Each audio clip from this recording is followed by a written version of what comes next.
Hola, hola, nuevamente estamos aquí en su espacio Letras en Rojo Cuarentena. Estamos en el número 12 de este espacio y bueno, hoy nos toca hablar con un escritor boliviano, alguien que tiene ya una trayectoria muy importante en lo que es la literatura. Él escribe ensayo, poesía y narrativa. Les estoy hablando pues de Iván Jesús Castro Arusamen, que nos está visitando desde Cochabamba. ¿Qué tal, Iván? ¿Cómo estás? Buenas noches, Eliana. Qué gusto encontrarme contigo. Bueno, quiero agradecerte por haber aceptado esta invitación. Nosotros felices de tenerte esta vez aquí en Letras en Rojo Cuarentena.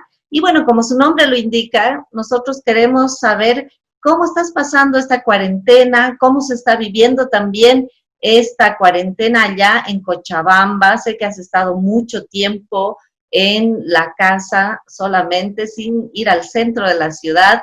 Me contabas pues que hoy sí saliste. A ver, cuéntanos cómo ha sido esta tu experiencia después de casi 2 meses. ¿Estoy correcta? De casi 2 meses de no haber salido. Mucho más. Será, supongo que ya vamos por los 90 días, pienso, de confinamiento, ¿no?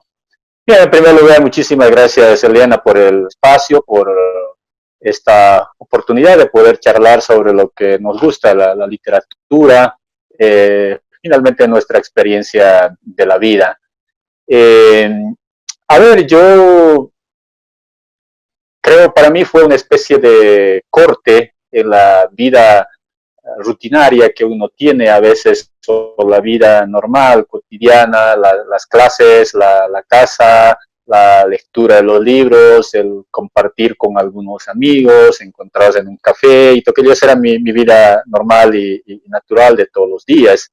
Y de repente, claro, llega la pandemia, el confinamiento, y me anuncian en el trabajo, dicen, bueno, se están suspendiendo las clases, ya no va a ser posible, tienen que dejar de venir, quedarse en casa por precautelar su salud, porque eso de los contagios, bueno, va a empezar a crecer, y bueno, ahí ya sabemos toda la normativa que vino luego por el confinamiento.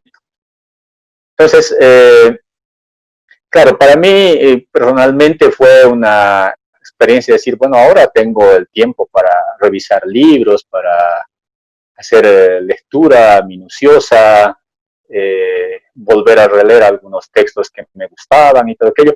Pero por otro lado venía el desafío de pensar, ¿y ahora cómo van a ser las clases? ¿Y qué vamos a volver muy pronto? ¿Va a ser después? Y luego anuncian que, bueno, que no es posible volver a clases y hay que buscar la manera de continuar con aquello. Por suerte de mi institución tenemos una plataforma que es el G Suite de Google, así que a través de aquello hemos, apenas a la semana de empezar el confinamiento, empezamos con las clases normales y tratando de tener una experiencia nueva, porque ha sido una experiencia muy nueva. Pero por otro lado estaba esto de quedarse en la casa, qué tiempo. Uno normalmente casi no pasa mucho tiempo en la casa por el trabajo, estamos casi fuera las 8 horas del día, entonces uno piensa, ¿y cómo va a ser ahora a partir de este momento quedarse en casa? ¿Qué hacer? Y claro, entonces ahí venía para mí la pregunta después de unos meses, decía, parece que soy como un tigre enjaulado aquí, ¿no? Es decir, quiero salir, pero no puedo porque hay afuera una restricción, no lo puedo hacer. ¿Cómo va a ser el tema de la alimentación? Y claro, entonces mi mamá que no está aquí, está en el sur de Chuquisaca, y los amigos y todo aquello a uno empezaron a darle recetas, ¿no? Bueno, tienes que irte a comprar provisiones y hay que guardar para un mes y todo aquello. Entonces, me pareció una experiencia nueva el hecho de salir porque, claro, como yo vivo solo y siempre comiendo afuera, en la calle, en una pensión, por aquí, después de las clases, en el mismo trabajo y todo aquello. Entonces, aquí era una experiencia distinta, ver cómo una se lo arreglaba para poder sobrevivir en este encierro. Y claro, hay algo que de repente uno empieza a sentir que hace estragos en su vida, y es que además de este encierro físico que uno empieza a experimentar, viene el encierro interior, ¿no? y ese encierro interior es el más complicado porque empiezan a aflorar pensamientos, si tú quieres, a veces hasta el pasado regresa, porque en el silencio es cuando más vuelve el pasado y también el futuro y el presente, y uno piensa en cosas que ha pasado, que no lo ha pasado, que se equivocó, que no se equivocó y ahora qué rumbo toman las cosas. Entonces, ese exilio interior empieza a crecer y crece en la medida en que uno, claro, es como si el exterior, yo pensaba más o menos como, se dice que la gravedad en el planeta viene de hacia afuera y la gravedad es por la presión que sentimos del exterior. Entonces hay una especie de gravedad también en nuestra vida de encierro, en nuestra vida de confinamiento, y uno empieza a sentir la presión del exterior, ¿no? No puede salir porque hay una restricción y entonces toda aquella carga emotiva, social, todo se concentra en ese exilio interior y el exilio interior entonces empieza a crecer, empieza a expandirse y se expande por los poros de la piel, se expande por los oídos, se expande por los ojos, porque uno empieza a ver y pensar muchísimas cosas. Eso fue para mí muy complicado porque luego tenía que ver el tema del horario. Uno estaba acostumbrado, las personas estamos acostumbrados a un horario, así nos ha impuesto la vida social, la vida de trabajo. Pero ya acá en el encierro uno también empieza a ver qué hace con el horario. No me puedo levantar a la misma hora que me levantaba para ir al trabajo. Eh, mis clases las tengo que pasar aquí donde estoy, tengo un horario, es como aparecían en los memes, ¿no? Puedo estar con corto y puedo estar con una corbata y bueno, me ven y no hay ningún problema. Y entonces ahí viene cómo uno se las arregla. Parece que hay una especie de desestructuración de esa vida que hemos venido llevando por el ritmo de la sociedad, por el ritmo del trabajo, hay una desestructuración. Y con muchos amigos que hablaban, no, tú, ¿qué haces? Estoy durmiendo, y estoy cansado de estar despierto y quiero dormir, y otros que yo no puedo dormir. Y entonces también a mí me ha pasado lo mismo, ¿no? Es decir, había momentos en que me levantaba para querer escribir y de repente sentía una especie de pereza, una especie de desestructuración, no, pero este no es el momento que yo escribo, porque escribía en otro momento. Ah, tengo que almorzar, bueno, pues, almorzaba normalmente a las 12 siempre por el trabajo, ¿no? Ahora no, puedo almorzar a las 2 de la tarde, finalmente no tengo ninguna urgencia. Entonces, yo creo que esa presión de fuera al exterior nos ha llevado también a esa presión muy fuerte de ese exilio interior y hemos vivido, creo, muchísimas de las personas ese exilio interior que ha venido acompañada, por supuesto, de desazón, de tristeza, de melancolía.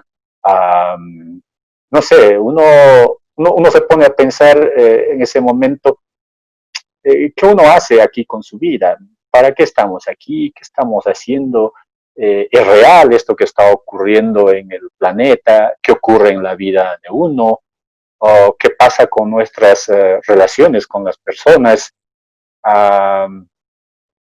Entonces, son cuestiones que uno se ha ido planteando a raíz de esto. Ahora uno se plantea, y esto va a cambiar mi vida, va a cambiar. Entonces, Cochabamba, por supuesto, como tú decías al inicio en la introducción, eh, a mí no fue difícil para mí quedarme fuera. Seguramente muchísima gente tiene dificultades, actividades de quedarse encerrado, qué sé yo, por la vida que lleva, pero en el caso mío no. Y como te dije, volví a salir después de más de 70 días o 80 días de confinamiento, pero no encontré nada nuevo, nada cambiado en la ciudad. Lo sumo que la gente está con barbijos y que están tratando de respetar cierta distancia social, pero a la hora de andar por la calle, bueno, uno pasa rozando con el otro, no hay ese distanciamiento social. Entonces, yo pensaría que, o por lo menos reflexionaría en que esto nos ha servido en alguna medida para poder pensar en esto que llevamos dentro y en esto que nos aprisiona el pasado, el futuro. Sé que los psicólogos van a decir, no, pues no hay que llenarse de pensamientos negativos, porque pensar en el pasado es llenarse de pensamientos negativos, o pensar en el futuro también. Uno no puede invertir energía en eso, mejor piense en aquello que le hace feliz, en el momento, qué sé yo, ¿no? Pero bueno, ahí uno piensa, los poetas, los escritores, no estamos para eso, es decir, no es parte de nuestra. El resto de las personas quizás sí, aquello surte efecto, pero para los escritores, para los poetas, todo aquello, no, el pasado, el tiempo, la memoria son fundamentales y uno invierte muchísimo tiempo en aquello. Es la materia de la que el escritor se va nutriendo, ¿no? La misma imaginación. Entonces, y la imaginación vuela al pasado, vuela al futuro, está en el presente. Así que creo yo, podría decir que la enseñanza, el aprendizaje que me ha traído a mí esta pandemia es que el confinamiento ha hecho que se agrande mi exilio interior. Y eso ha tenido muchísimas consecuencias, por un lado muy malas y por otro lado muy buenas. Entre las malas yo diría que ha hecho mella, digamos, en mi interioridad, porque, qué sé yo quisiera estar con la persona que quiero, pero no se puede. Entonces, como no sé cuándo va a terminar esto, digo, mejor, tengo que pasar la página y pensar qué es lo que va a venir después. Eh, Personas tan queridas como mi hijo, que bueno, vive por acá cerca y entonces siempre está viniendo a verme. Ahí sí algo muy grato porque es mi única visita. Él siempre me ha dicho en son de cariño, por ahí me ha dicho, estarías terriblemente fundido si es que yo no viniera esporádicamente a verte y a por lo menos escucharte y a echarte una mirada. Así que estoy feliz, eso me hace contento porque es el único ser que efectivamente tiene esa mirada, es decir, estuvieras fundido o muriendo en la soledad si es que yo no viniera por lo menos esporádicamente a verte. Bueno, no, es muy lindo de todas formas. Yo pienso que, como decíamos antes también de empezar la entrevista, las relaciones con nuestros seres queridos se han puesto de alguna manera también en, no en entredicho, pero sí de repensarlo, de ver cuán importantes son los que amamos, los que están a nuestro lado. Y esta preocupación de la que tú hablabas también tiene que ver con eso, ¿no?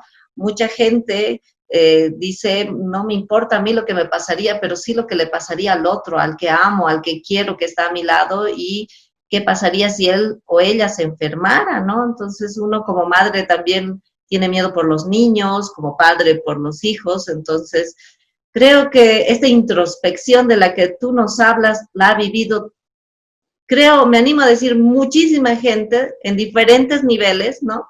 Y de acuerdo a las circunstancias en las que vive también. Pero me parece muy interesante lo que tú nos cuentas porque seguramente eso también, todo lo que has experimentado interiormente, va a enriquecer el trabajo que tú realizas como escritor, ¿no? Y es por eso que me animo a preguntarte, ¿y ha servido eso para que escribas más? ¿O has sentido más bien que estás como que más preocupado por lo que va a venir o lo que no fue y que la escritura no está ahí como una de las prioridades? ¿Cómo ha sido esa tu experiencia en el ámbito de escribir? Justamente yo creo que a razón de las relaciones que uno tiene con los otros, tú sabes que yo he venido escribiendo asiduamente, regularmente, los ensayos, los artículos, los poemas, y a raíz de esta fractura, digamos, así interior, es que, claro, yo me pongo a pensar, va más de un mes que no escribo nada, y ¿qué está pasando? No es que no haya inspiración, no es que no haya motivos. Lo que pasa es que esa fractura interior a uno le lleva a caer en una especie de, como llamaría así como una especie de reposo, digamos, del acto de escribir y necesita, digamos, en el caso mío, necesito que pase algo, que suceda algo que me impulse. A Jorge, nuestro editor de Inmediaciones, le decía, algo tiene que pasar, no sé, quizá alguna desgracia o alguna cosa, pero tengo que volver a escribir. He pensado en un ensayo y no soy capaz de poner la primera letra. He pensado en un artículo académico, lo terminé. Ahora ahí para mí hay una especie de, ¿cómo te diría? Pareciera que el artículo académico o el trabajo académico intelectual te vacía mucho más, ¿no? Es decir, inviertes una cantidad de energía para escribir, para investigar. Entonces, yo escribí un artículo académico para el programa del doctorado, ¿no? Sobre teología del pueblo y misión en América Latina. Eso me llevó casi un mes de investigación y todo aquello. Entonces sentí que una vez que terminé el artículo, había quedado como que vaciado de todo, ¿no? Y ahora de qué me nutro, y entonces intentaba volver a la poesía, intentaba volver al artículo literario también, que es parte de mi trabajo, de lo que hago, me hace contento, me hace feliz. Pero esa fractura, creo, de la cual te decía, interior, que uno ha vivido a raíz de este exilio interior, a diferencia de Claudio Ferremino, le escribió el exilio voluntario, ¿no? En el caso nuestro no es un exilio voluntario, es un exilio impuesto interior, y por eso tiene enormes fracturas en cada uno de los seres humanos, y en el caso mío ha llevado esa fractura por las relaciones personales, las relaciones de distancia que uno tiene con las personas, me ha llevado de alguna manera a quitarme, digamos, un poco de espacio para escribir. Por eso más de un mes que no escribo nada. Algo pasará en estos días, supongo, para que vuelva a escribir. No, esperamos nosotros que sea así porque somos asiduos lectores de tu poesía, de tus artículos, que tú bien lo decías, están saliendo en la revista Inmediaciones de Jorge Larrea, que en la que pues nos estabas durante principios del año, has estado escribiendo bastante regularmente artículos sobre varios temas interesantes y bueno, esperamos que pronto vuelva eso o pase ese algo que tú estás esperando también. Y justamente este año fue que has presentado 2 libros, ¿no? De tu última, eh, los últimos tiempos que tú has escrito. Y nos gustaría que nos comentes sobre ellos, por favor, que nos los hagas conocer para las personas que no han leído todavía estos libros y bueno, que de alguna manera después de la pandemia, pues será interesante poder comprarlos también. Gracias, Eliana. Primero, para mí fue absolutamente grato que en un año, el 2018, pude haber publicado 3 libros en un solo año. Homero me decía, eso es algo magnífico, me dijo empezar un escritor como tú, que en un solo año hayas publicado 3 libros, supongo que ya el próximo año. Entonces, el año pasado salió el primer libro de poesía, que es Secreto Inescrutable, que tú lo conoces. Luego salió el estudio sobre Homero Carvalho, que es Homero Carvalho, la Odisea de las Palabras, es un estudio sobre su obra, un trabajo de crítica literaria. Y finalmente, a fines del año casi, se publicó el libro de cuentos, Cada vida un recuerdo, por Quipus, ¿no? Entonces, estos libros tienen para mí una característica muy especial. En algún momento de la presentación yo dije que había escrito, primero a mí me vino algo así como un gran maestro para mí en la poesía ha sido Ernesto Cardenal, ¿no? Además que era teólogo. Así que como yo también soy teólogo, así que tuve cierta afinidad con su poesía, y aquello me inspiró muchísimo después de haber leído la poesía de Cardenal, eh, a hacer poesía. Entonces, claro, Cardenal cuenta, como anécdota, en uno de sus libros, que no es de poesía, es La alegría del amor, se llama. Él en uno de sus libros cuenta que había un poeta romano, latino, que se había jactado y se jactaba de que mientras otros conquistaban mujeres con poder, con dinero, con fama y todos esos otros aditamentos que se puede utilizar para llegar al corazón de una mujer, o yo no sé. Este poeta latino decía que él solamente había conquistado a una mujer con sus versos. Y ese era su logro más grande, decía. Yo me jacto de que conquisté a una mujer solamente escribiendo versos. Así que yo también me encaminé en ese digamos, en ese desafío, en ese trayecto. Yo dije, yo voy a escribir un libro de poesía para que una mujer que me gusta mucho me quiera un poco. Quizás no quiero que me ame de toda la vida, pero quiero que me quiera un poquito y por eso voy a escribir un libro de poemas para ella. Y lo escribí. Ahora, los resultados, bueno, pueden ser los esperados, no los esperados. Lo bueno es que apareció un libro y aquello ha seguido caminando. Yo he seguido escribiendo poesía.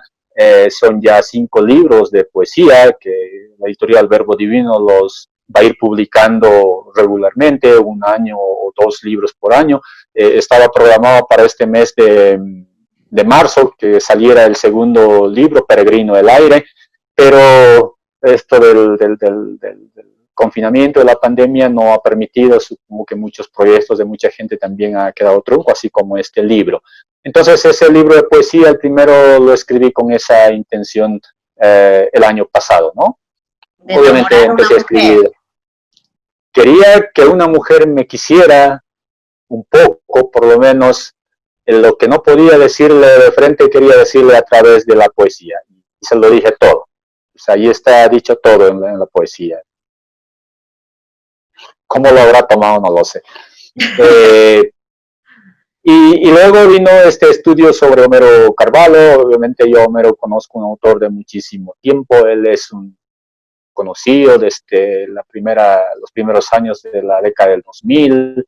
Lo conocí por un amigo ya hoy fallecido, el poeta o el pintor y poeta, artista plástico, además Charlie Rimaza, uno de nuestros mejores pintores en Bolivia. Él fue el que me acercó a Homero y desde ahí ha sido fructífera nuestra amistad y por eso también curioso por la obra de este poeta veniano y escritor y novelista, yo dije voy a investigar, voy a analizar algo sobre su obra que vale la pena y así lo hice y por eso apareció ese libro que es un estudio introductorio a la obra de Homero Carvalho.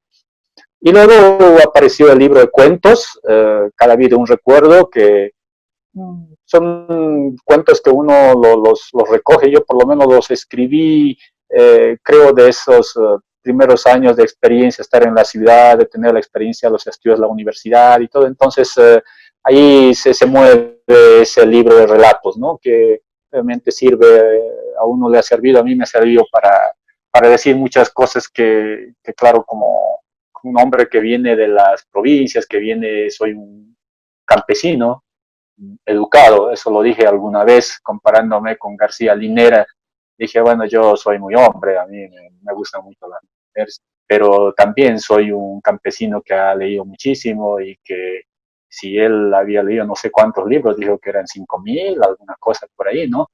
Entonces, yo viniendo de una escuelita ahí del campo, bueno, yo leí 4.999 libros y el número 5.000 estaba por la página, creo, 199, alguna cosa por ahí. Entonces faltaba unas cuantas páginas más. Yo lo dije en son de burla por el señor Linera, ¿no? Y entonces, claro, soy un campesino, creo, educado, en ese sentido, quizás hasta ilustrado habría que decir, ¿no? No cae muy bien a muchos la palabra, pero bueno, uno lo toma así y claro, uno tiene que pensar finalmente en mi forma de pensar, yo por toda la formación y educación, yo soy un occidental, así que entonces como occidental tengo que decir que soy un ilustrado, soy un letrado y bueno, eso me hace feliz, me hace contento, ¿no? Pero obviamente sin menospreciar a los otros que tengan otro tipo de pensamiento, ¿no? Yo muy feliz, muy contento de haberme adentrado en los caminos de la filosofía, de la teología, de la misionología. Ahí luego luego vendrá para decirte cómo es mi contacto con la literatura, ¿no? Entonces, nada más tengo aquí para mostrarles a los Sí, amigos que por nos van a favor. ver, que nos van a acompañar. Este es el libro de poemas, Secreto Inescrutable, ¿no? Que fue publicado por la editorial Verbo Divino, y está aquí el otro texto de cuentos, el último, Iván, Cada vida un recuerdo, por la editorial Quipus, ¿no? Y el otro de Homero, que no lo tengo, que bueno, supongo que todavía seguirá en librería o se habrá acabado la edición, no tengo idea, ¿no? Ahí viene algo como una anécdota, ¿no? Algunos amigos por ahí me preguntaron, ¿y qué ganan los escritores escribiendo? Ya, bueno, ya has escrito 3 libros, ¿has ganado algo? Y yo les he dicho, bueno, yo no escribo para ganar, yo escribo para ganar libros para regalar a mis amigos, y eso me hace enormemente feliz, y seguiré seguramente escribiendo para seguir ganando libros y regalar a los amigos. Y eso es maravilloso porque de alguna forma así estamos fomentando la lectura, ¿no? Y qué mejor regalo que sean la gente que nos quiere, la gente que nos aprecia, la que lea lo que escribimos. Pues a mí me parece maravilloso eso que tú dices, que escribes para ganar libros, para regalar a la gente. Es muy, muy lindo. Y bueno, queremos conocer un poco justamente de tus letras, así que te invitamos a que nos puedas leer, por favor, algún texto, no sé si poesía, si alguno de tus artículos o tal vez tu narrativa, lo que tú quieras, por favor, léenos para que conozcamos también tu trabajo. Muy bien, antes de hacer la lectura de algún poema o algún texto, para mí es importante decirlo, ¿no? Y que uno lo manifieste así con la alegría más grande del mundo. Hay un teólogo alemán, Franz Hinkelhammer, él vive en San José, Costa Rica, es mayor, ya jubilado y todo aquello. Él decía que la economía le había llevado a la teología, ¿no? Él estudió primeramente economía en la Universidad Libre de Berlín, y ese es su estudio en la economía, su doctorado en economía, las investigaciones en economía, le llevaron a la teología. Y así que luego estudió teología y es un gran teólogo que ha logrado unir literatura, economía y teología, ¿no? Todos sus libros giran en torno a esa reflexión, ese diálogo entre la economía y la teología, o un diálogo entre la fe y la economía. Para mí ha sido muy importante mi acercamiento a la teología.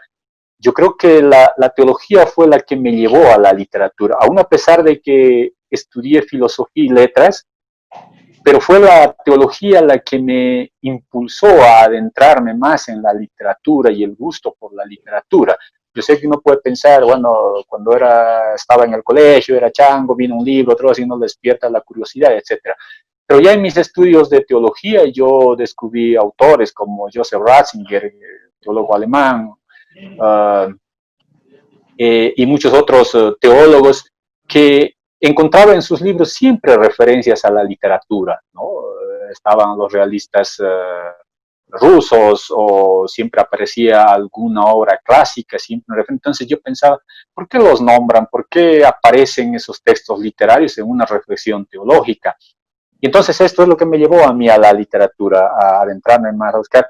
Y por eso es que creo que a lo largo de mi escritura, en el ensayo y todo aquello, siempre he tratado de acercarme entre teología y literatura, ¿no? Entonces, hay una rama que está empezando a desarrollarse en los estudios teológicos, se llama la estética teológica, ¿no? Entonces, buscar una especie de diálogo entre la literatura y la teología, cómo podemos encontrar puntos de referencia, de reflexión, etcétera. Y hay un buen camino, un buen trecho ya avanzado, porque finalmente la literatura es la experiencia de la vida de los seres humanos, y los escritores son también humanos y escriben, ¿no? Y por lo tanto, entonces la FIET tiene ahí un campo vasto de reflexión, de análisis, acercarse a las obras literarias para poder descubrir, qué sé yo, la experiencia de vida, hasta la experiencia de fe de los seres humanos que aparecen en la literatura, porque la literatura es la vida misma, no hay otra forma de vida, ¿no? Entonces ahí creo yo, para mí es importante saber que la teología me llevó a la literatura. un amigo de la universidad siempre me dice que él es escritor y también poeta, me dice, no, tú eres un teólogo arrimado a la literatura. Todavía ahora está bien. Sí, todavía está bien. Lo importante es que soy teólogo y que me gusta la literatura y que desde la literatura intento reflexionar. Entonces, voy a hacer la lectura de este libro de poesía, así al azar, voy a encontrar algún poema, no el que me guste más, sino el que aparezca, porque son poemas que tienen esta resonancia, digamos, de la poesía de Ernesto Cardenal, también aprendí muchísimo y claro, por ejemplo, este poema, la página 16, dice: alguien como tú ocupará mi corazón, tal vez, o nadie, aunque se parezca a ti. Mi amor es tan luminoso, no espera nada a cambio. Mis ojos languidecen en la nada, así no hubieras existido ni en sueños. Si entendieras mi amor sin erotismo, yo sé que tu dolor trocaría en alegría, y el otoño amarillo en mi ventana dibuja tu rostro bajo una hermosa luna. Lindo, muy lindo, la verdad. Creo que uno de los temas que están en tu poesía es el romanticismo, ¿no? Ese amor del que tú hablabas que Un esperaba. poeta del amor. Sí, el poeta del amor, exacto. Y eso es, realmente gusta mucho a las personas, ¿no? Y es que todas vivimos por amor también, ¿no? Y he tenido la experiencia, digamos, de que los jóvenes también, ¿no? Es decir, jóvenes de 20, 21, ahí en la universidad y todo, claro, les llama la atención, ¿no? Es decir, cuando a un adolescente, cuando uno le habla sobre el amor o le habla sobre la sexualidad o sobre el sexo, inmediatamente saltan los ojos y la curiosidad, ¿no? A ver, en No, la y página además para 27. dedicar a sus novias, a sus amores Sí, platónicos. sí, eso es ¿No? fundamental, ¿no? Claro. A ver, en la página 27 dice: todavía me queda un poco de la dulzura de tu boca. Aunque todo mi ser se desmorona entre los besos que aún no me regalaste, extraño tus abrazos que no me han abrazado todavía, y en esa soledad me llevas de la mano hasta el infinito azul de tu alma. Así, los dos en la eternidad, ni macho ni hembra, juntos, uno al lado del otro, nos fundiremos en el tiempo. Muy Y bien. voy a terminar con el último poema de este libro. Ya te he contado que hay toda una, digamos, todo un itinerario en este texto, ¿no? Y en ese itinerario, finalmente, la voz poética, es decir, yo intentaba cerrar algo y lo cerré esto, a ver, dice así, en la página 53. Si mereces o no, aunque sea uno solo de estos versos, lo sabes tú y nadie más. Si fuiste una excusa o una mentira para que los escribiera, será mi último secreto. Si al final de toda esta historia nada más queda tu nombre y acaso el mío, suficiente. Muy, muy lindo realmente es lo que tú decías. Me encantó eso de que sea solamente una excusa para escribir el libro. Quizás fue solo una excusa. Claro. De este libro de cuentos, leo rápidamente el cuento más corto, que bueno, es una paginita, el último cuento. Se llama Entre el amor y yo. Bueno, ahí aparece también el tema del amor. Dice así, el título Entre el amor y yo. Releo y ojeo a cada instante esa imagen guardada en lo más recóndito de mi memoria. Sí, ¿cómo dejarla en el olvido o la nebulosa del recuerdo? La noche que la encontré parada en medio de esa puerta, con la luz de neón en un costado, fumando un cigarro, su cuerpo blando y blanco, perfectamente delineado, en el interior del cuartito un viejo catre rumbroso y un olor a piel de la noche. Solo sé que para mi recuerdo y el corazón siempre estará ahí, sentada, igual que una hermosa mariposa nocturna. Mis quejas o mis lamentos sonarán en su oído como música extraña o finalmente una cantaleta aburrida de alguien más sin importancia. Posiblemente hablo y escribo a alguien marcada por el sello del anonimato, mas no importa. Escribir a una reina de la oscuridad es un premio único.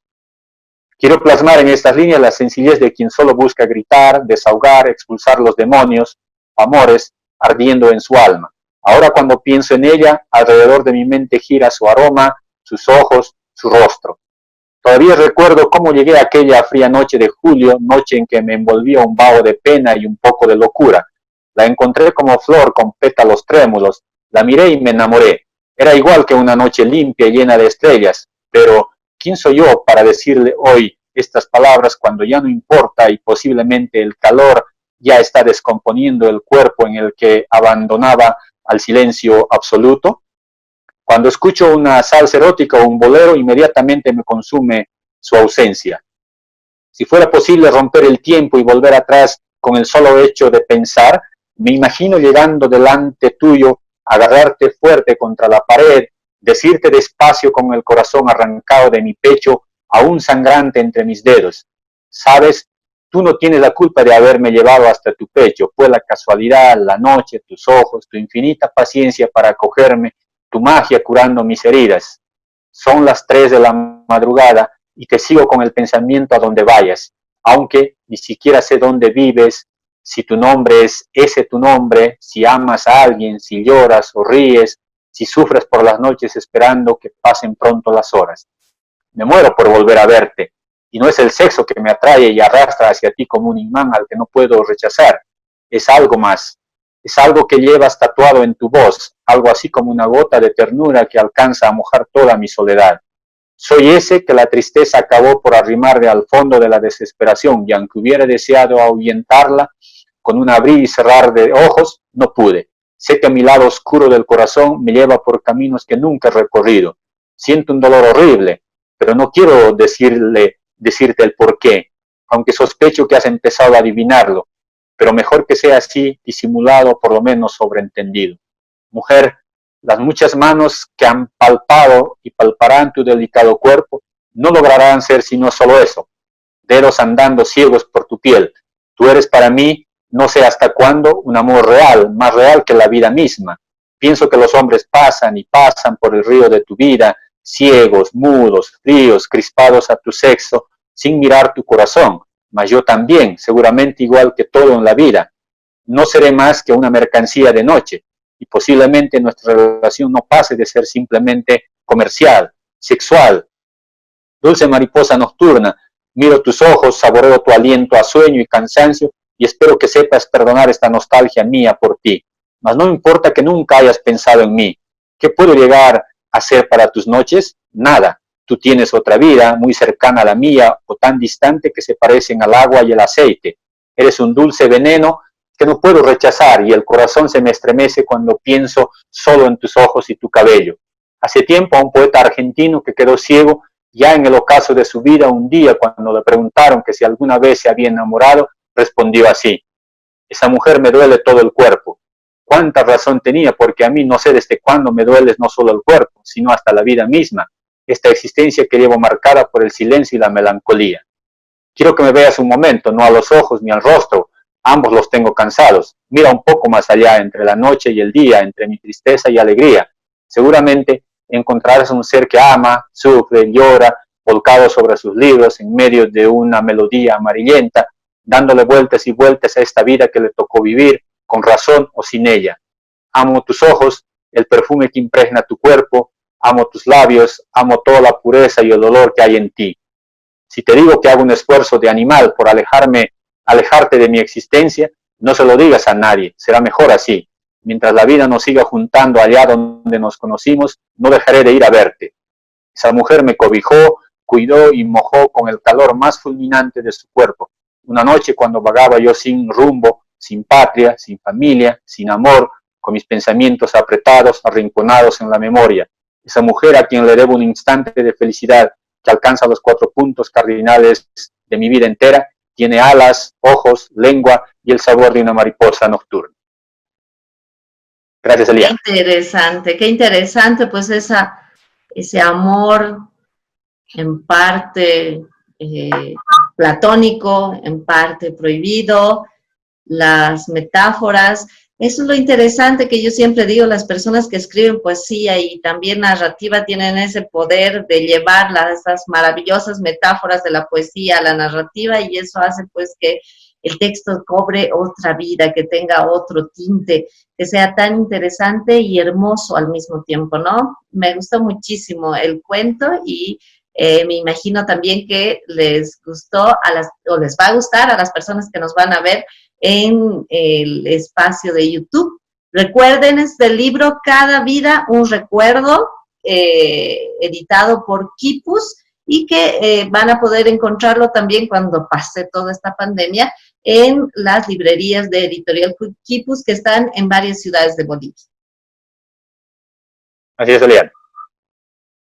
Muy bien, entonces te agradecemos. Seguramente mucha gente ya va a buscar y puede encontrar mucha de tu poesía en tus redes sociales. Tú has publicado el año pasado bastante de tu poesía en las redes sociales, así que ahí también, mientras pase esto de la cuarentena, pueden encontrar tus letras en el Facebook, ¿verdad? Exacto, sí, en mi página siempre está publicado y bueno, los artículos están en inmediaciones y bueno, por ahí siempre creo que tratando un poco de salir de aquello que a uno le aprisiona a veces y bueno, para eso es la poesía y para eso es la literatura, lo que a uno le gusta, ¿no? Y bueno, y la poesía, como ya te dije, es algo que me ha salvado muchísimas cosas, la misma literatura es mi salvación. No sé de qué me ha salvado, pero me ha salvado muchísimas cosas. Bueno, y yo creo que le puede salvar también a mucha gente. Es por eso que en esta última parte de la entrevista pedimos nosotros a nuestros invitados que puedan compartir con los que están viendo estos consejos, estas sugerencias, estos tips para escribir. Ya no vamos a decir dentro de lo que es la cuarentena, porque no sabemos cuánto más va a durar las cuarentenas. Lamentablemente hay un crecimiento bastante del número de personas que están con este virus y bueno, en realidad está muy incierta, es muy incierto el futuro, pero estoy más bien segura de que muchas personas en esta cuarentena se han planteado el proyecto de escribir y a pesar de que vuelvan pues a los trabajos o a las rutinas que antes tenían, le van a dar ese espacio a la escritura. Así que te pedimos, por favor, Iván, que nos puedas dar tú qué sugerencias le darías a un novel escritor. La única sugerencia es, yo le daría a quien quiere escribir, a quien le gusta la escritura o quiere expresar aquello que siente, porque en primer lugar creo que la literatura y la escritura es el único territorio de libertad así real que el ser humano tiene. Y por eso cuando uno escribe es muy libre de expresar todo lo que lleva dentro, no hay fronteras, no hay límites para la escritura, para la imaginación. Pero en los hechos prácticos yo siempre recuerdo en ese mi camino por la teología y por la filosofía y la literatura, eh, cuando yo estudiaba teología conocí un teólogo español, Joseph Vives. Él tenía como especialidad la patrología y claro, un gran teólogo, escribió creo que como 4 o 5 libros y todos gordos sobre patrología, sobre el pensamiento de los padres de la iglesia, ¿no? Los padres griegos, padres latinos y todo. Su especialidad era la patrología. Entonces, cuando él llegó para dar clases, a mí me llamó la atención, dije, ¿cómo este hombre puede escribir estos libros y tan gordos? ¿Cómo lo hace para escribir? Así que él era jesuita. Un día nos encontramos y le dije, Joseph, le dije, yo quiero que usted me diga cómo le hace para escribir. Yo un día quiero escribir así libros con usted y no sé si lo voy a lograr. Entonces él me dijo, Iván, te voy a dar un consejo. Y si quieres lo tomas en cuenta o no lo tomas en cuenta, pero si quieres escribir libros, en algún momento pueden ser gordos o no muy gordos, ampulosos o muy cortos, pero lo primero que tienes que hacer, me dijo, es escribir un párrafo chiquito. Y entonces escribe un párrafo chiquito, primero un párrafo, luego 2 párrafitos, y eso publicarlo en el qué sé yo, boletín de tu parroquia, en el boletín de tu barrio, en el boletín de la universidad, públicalo. Y así, me dijo, cuando escribas un párrafo, luego escribirás 2 y escribirás 3, y quizás algún día vas a escribir un libro. Me dijo, es el único que te puedo dar el consejo, porque yo así empecé a escribir. Escribí un párrafo y luego escribí otro párrafo, y así se empieza la escritura.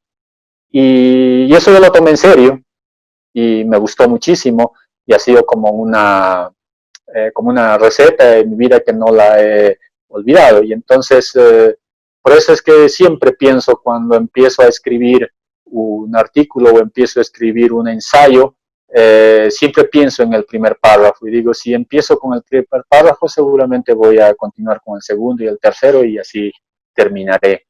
Entonces, yo creo que es importante aquello de empezar a escribir.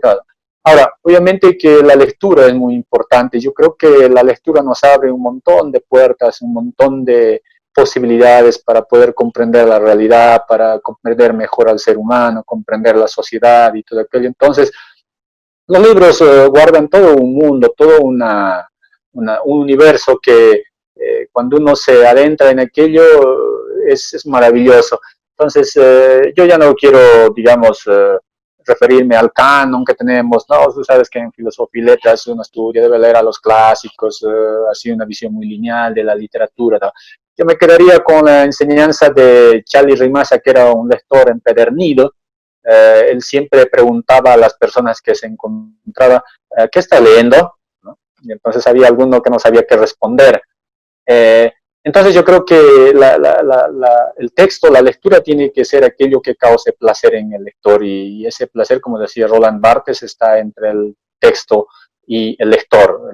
El autor quizás ya no entra a jugar un rol importante en esa relación. Entonces, que para poder escribir uno tiene que gozar de la lectura y una vez que goza de la lectura, ahí tiene la necesidad, le sale por antonomasia, se llama en filosofía, ¿no? Sale de forma natural el hecho de querer escribir. Hasta siempre uno empieza queriendo copiar al escritor que ha leído, que eso les ha pasado a todos los escritores, eso le ha pasado hasta desde Homero, el Homero del griego hasta el Homero del veniano que tenemos, les ha pasado a todos, pasan por esa etapa. No, sí, me parece muy interesante todo lo que nos dices, que a veces es como cuando tenemos un proyecto muy grande y decimos, no, tenemos que hacer todo este proyecto, o cuando tenemos una tarea, una responsabilidad muy grande, y nos parece tan grande que nos parece imposible.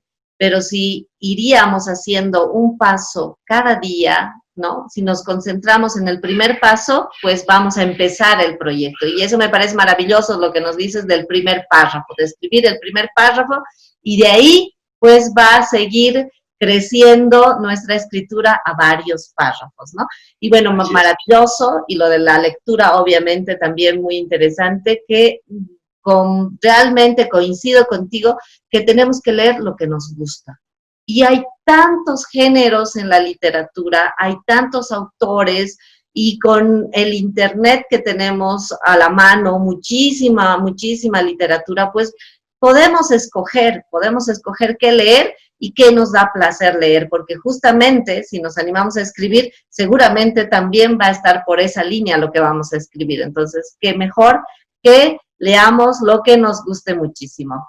Querido Iván, quiero agradecerte muchísimo por haber estado con nosotros, por haber compartido esta tu experiencia, tanto de la cuarentena como de la literatura, la filosofía y la teología, y cómo esos ámbitos se han ido mezclando en tu escritura. Me parece muy interesante, quiero agradecerte, y bueno, esperar también que próximamente podamos tener otra entrevista de tus próximos proyectos literarios.